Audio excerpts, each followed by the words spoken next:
La parole est à Monsieur Éric Woerth. Monsieur le Premier ministre, vous vouliez réformer les retraites et vous n'avez pas réformé les retraites.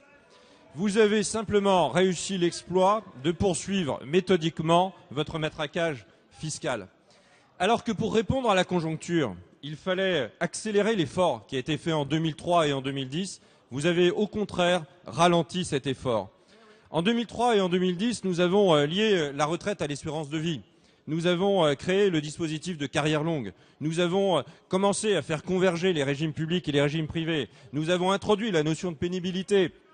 Et nous avons économisé 30 milliards d'euros. 30 milliards d'euros. Heureusement que nous étions là. Sinon, vous seriez devant un mur budgétaire infranchissable par vous. Pour cela, Monsieur le Premier ministre, pour cela, il fallait quoi? Il fallait du courage. Juste du courage.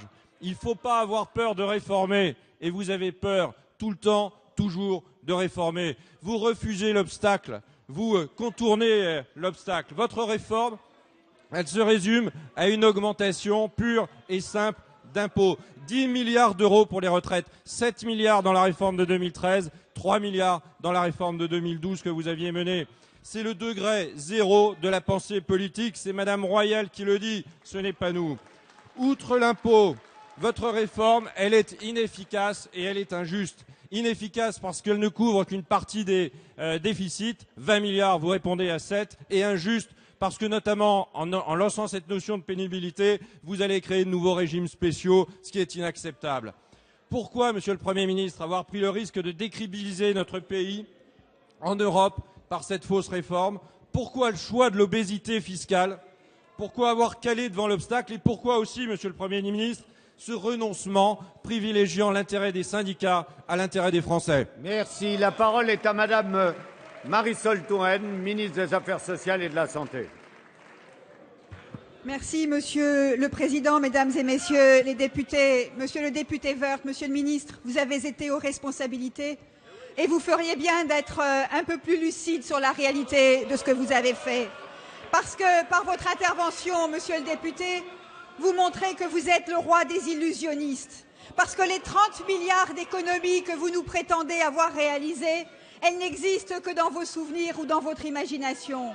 Votre réforme, elle nous a menés dans le mur, puisqu'elle aura résisté quelques mois seulement, puisque dès notre arrivée aux responsabilités, nous avons dû engager les concertations pour réformer et apporter à nos concitoyens des garanties sur l'avenir de leur régime de retraite.